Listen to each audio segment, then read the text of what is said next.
परमानंद हे माधव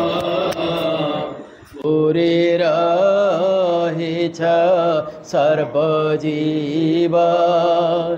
गोविंद गोविंद गोविंद पदुगाळोछि मकरंद से मकरंद पान करी हेळे तरिले ब्रजनारी से ब्रजनारी कपयरे मन मोरहु निरंतरे मन मो निरंतरे रहो हा कृष्ण बोली जीव जाओ हा कृष्ण बोली जाओ जीव मोते उद्धर राधाधव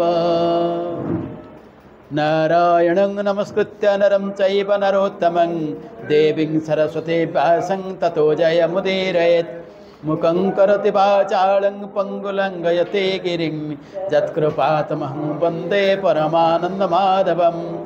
निगमकल्पतरोर्गलितं फलं सुखमुखादमृतद्रवसंयुतं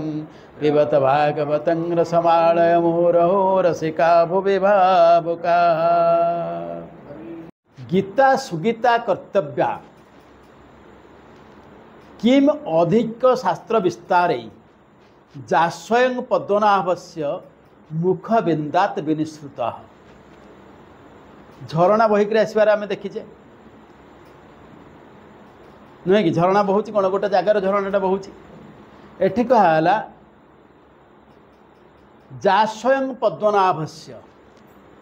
माने गीता कौठू आसूची ना पद्मनाभंकर मुख अरविंदर विनिश्रुत माने बहिक्री आसुच पाटरू बाहर गीता को किए कहले भगवान कहले अच्छा एठी कहला जा स्वयं पद्मनाभस्य पद्मनाभ बोली कहला भगवान तो अनेक ना अच्छी पद्मनाभ कहीं कहला ये प्रत्येक श्लोक आमर ऋषिमुनि मैंने लिखिं प्रत्येक श्लोक प्रत्येक शब्द को एमती भाव में व्यवहार कर तार स्वतंत्र अर्थ थाए एवं सहीटा से जगह पे संपूर्ण रूपे आप्रोप्रिएट माने एत सठिक केबे हो पारिबनी ब्रह्मांकर गोटे ना है पद्मनाभ ना नहीं ब्रह्मा सर्वप्रथमे 4 वेद सृष्टि कले आपणकर ऋग्वेद है पूर्व मुखर यजुर्वेद दक्षिण मुखर सामवेद पश्चिम मुखर अथर्ववेद उत्तर मुखर तापर 4 उपवेद तैयारी कले आपणकर आयुर्वेद आरंभ है कौटू ना पूर्व मुखर धनुर्वेद दक्षिण मुखर तापर आपणकर आसला गांधर्व वेद पश्चिम मुखर एवं स्थापत्य वेद माने जोटा घर द्वार तैयारी करवा विश्वकर्मा जोटा कले सेटा हूँ आपणकर उत्तर मुख तापर पुराण लिखिले 4 वेद 4 उपवेद पर पुराण लिखागला तेणु पुराण को कहागला पंचम वेद ब्रह्मा पुराण दिग लिखिले तामने आपणकर सबु शास्त्र तैयारी कले कौन मोटामोटी भाव में आम जान ब्रह्मा नहीं कि सबु शास्त्र ब्रह्मा तैयारी कले अच्छा ब्रह्मा जदि तैयारी कले जे सबु शास्त्र तैयारी करछि सेठी तैयारी हिची काठू हेते कहला पद्मनाभ जार पद्मनाभ माने जहाँकर नाभिरु ब्रह्मा बाहरी से ब्रह्मा सब शास्त्र लिखी अच्छा से लोकटा जो शास्त्र कह से ब्रह्मा टू अधिका जानी ना नहीं जार नाभिरु बाहरी लोकटा सब शास्त्र लिखिले ताले सी निजे जोटा कहते से सबुठ मूल्यवान ना नहीं तेणु से कहले जे गीता सुगीता कर्तव्य गीता को ठीक भाव में आपण मैंने पढ़ंतु ताहार किम अधिक शास्त्र विस्तार आउ अन्य शास्त्र पढ़ार आवश्यकता नहीं कहीं दरकार नहीं ना जो ब्रह्मा सबु शास्त्र लिखिले सी ब्रह्मा पर आंकड़ जन्म होती तेणु गीता बुझीगले सब बुझीजे आपणकर भागवतर 11 स्कंद जहाँ गीताटा से आउ गोटे कथा कहुच्छी गीतार कौन कराई गीतारे गीता बुझापी हेले गीता को कहले किए से भगवान श्रीकृष्ण परम प्रभु व परम पुरुष गोलोक वृंदावन अधिकारी श्रीकृष्ण कहले गीता शुणिले किए से सीधा सड़क द्वितीय कृष्ण अर्जुन गीता को लिखिले किए से कृष्ण दैपायन व्यास तांको नाम भी कृष्ण कृष्णमय नहले गीता बुझी हुए जदि जड़े निजक कृष्ण भितर हजेदेव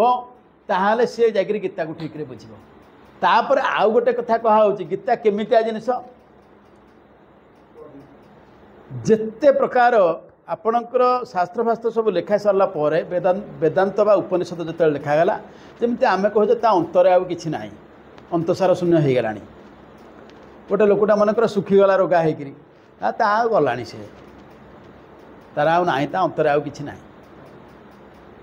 माने से जीव सेमिति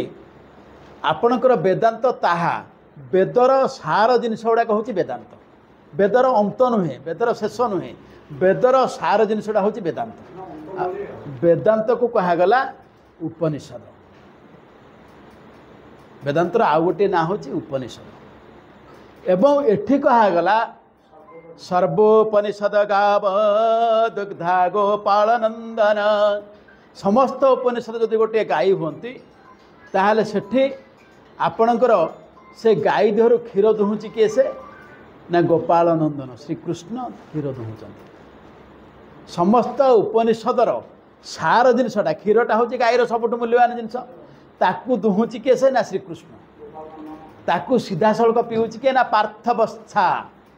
पार्थ अर्जुन रूपक बाछुरी ताकू पीऊँच सीधा सड़क पीले डायरेक्ट आमे सब पछे अच्छे सुधीर भक्ता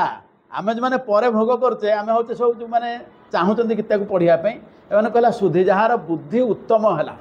सी गीता को पढ़ बुद्धि उत्तम ना गीता को जड़े पढ़नी नष्ट बुद्धि संपन्न लोग कहीं पढ़ कहला गीतामृत महत् गीता रूपक अमृत सबुठार श्रेष्ठ तेणु गीताटा एत बड़ जिनिस एवं ताकू कहुई आपणकर भीष्म पर्वर 42 आपणकर 18 अध्याय 42 अध्याय भितर कहुई किंतु गीताटा कहूँ 25 अध्याय 42 अध्याय 18 अध्याय भीष्म पर्व अंतर्गत यहाँ कहला 25 रु 42 अध्याय 18टा 25 26 27 28 29 30 31 32 33 34 35 36 37 38 39 40 41 42 18 अध्याय ये जो 18 अध्याय गीता 18 प्रकार जिनिस प्रत्येक शास्त्र रे अध्याय लिखाई किंतु एठी लिखा होची योग अर्जुन सहित जिते पिलादिने समस्त आप भाईना पढ़ते नानी पढ़ते मतलब हाईस्कल आपणकर यहाँ एम इ स्कूल बोधे मुकुट भिक्षा एम इ स्कूल आपण बेले ना आम पात्र सार भी पढ़ते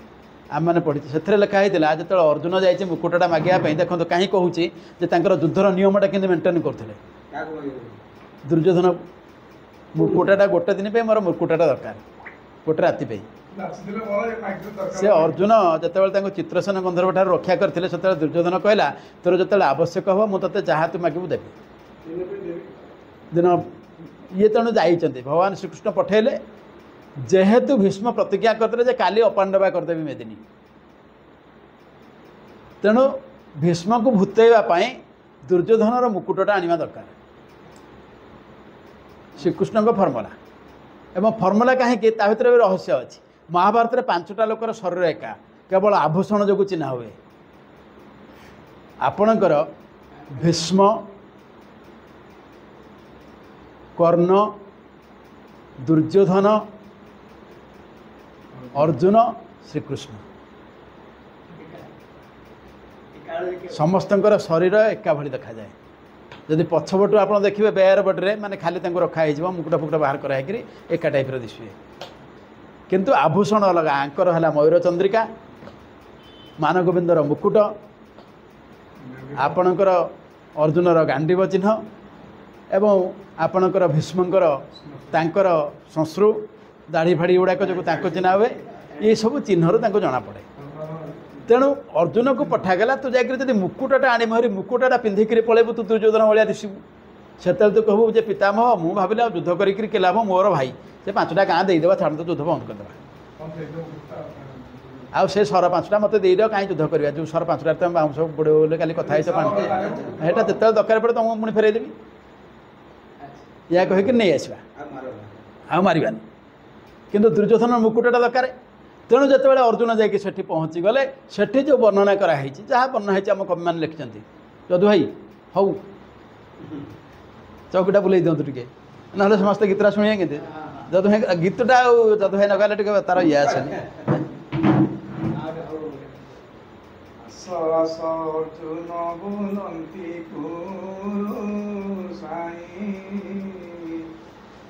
क्यों कार्य लागी आसिल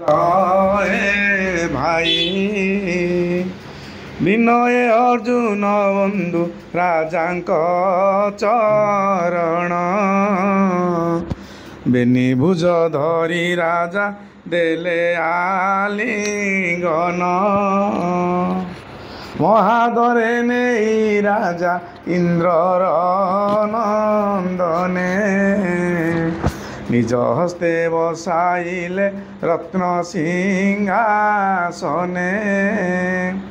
आउ जेते पात्र मंत्री सभा मध्य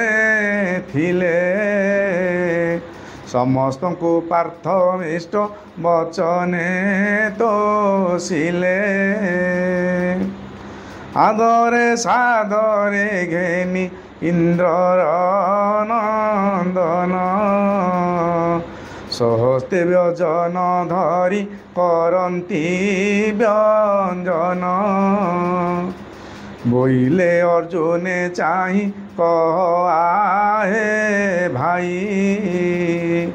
आसिल सदने मोर केउ कार्य पाई निशा काले आगमन आश्चर्य ए कथा कुह भाई आगे गृह कुशल वारता निवेदन्ते धनजय गृह नामय प्रीति प्रकाशिले शुणी गांधारी तनय बोइले अर्जुन तुम्भे शुण ज्येष्ठ भाई विधिर निर्बंध केवे खंडी हेब नाही मात्र पूर्व कथा राजा पड़ई कि मने चित्रसेन हस्तु देवे उधरिली रणे तुम्भंकु महिषी सह जाची थिल वर पड़ई कि मने सेही कथा नृपवर सेही वर प्राप्य मोर अच्छी आज जाए सेथि लागी श्री छामुकु आसिली मुराए अर्जुनर वाक्य शुणी राजा दुर्योधन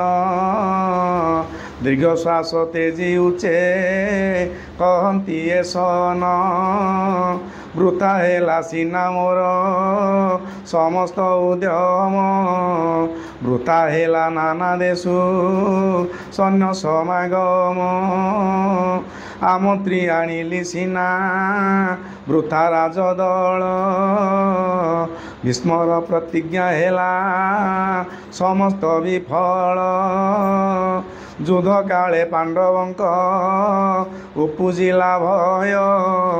आसी अछि सेथि लागी वीर धनंजय बोइले अर्जुने चाहि केबे खंडी हेब नाही मोह पासे मन बला इल केउ लाभे कहीं पाई तुम्बे आउ आसिल एठाबे अर्जुन बोइले तुम्भे अर्जुन दुर्योधन वाक्य शुणी कहती अर्जुन मुकुट तुम्भर मते कर हे प्रदान उच्च हास्ये नरपति कहिले विस्मिते आश्चर्य लागिला शुणी बर कथा चिते आहा केउ तुच्छ द्रव्य मागी लुरे भाई मागी थिले राज्य भार देई थांती मुही अर्जुन बोइले आहे कौरव प्रधान मुकुट बिहुने नाही आन प्रयोजन मुकुट पाइले मुही पाइली समस्त नहुअ हे नरनाथ मोह पाई व्यस्त नियते बेया कही राजा दुर्योधन मुकुट उतारी पार्थे कले क अर्पण निशा जोगे किंपा जीव रही जाओ भाई यह कही अली कले कौरव गोसाई पार्थ बोले काली परा प्रथम संग्राम किपरि करिबि मुहि एठारे विश्राम जाई करिबाकु हेब सैन्य समागम उतरिले सत जाई करिबाकु हेब सैन्य समावेश उतरिले सत सत कही कौरवेश धर्म राजे जणाइब मोर प्रणाम कहिब काली की अछि प्रथम संग्राम एते कही अर्जुन जे बाहारु बाहारु बाटोरे भेटिले आसी बांछा कल्पतरु कहवा उद्देश्य हूँ युद्धर अव्यवहित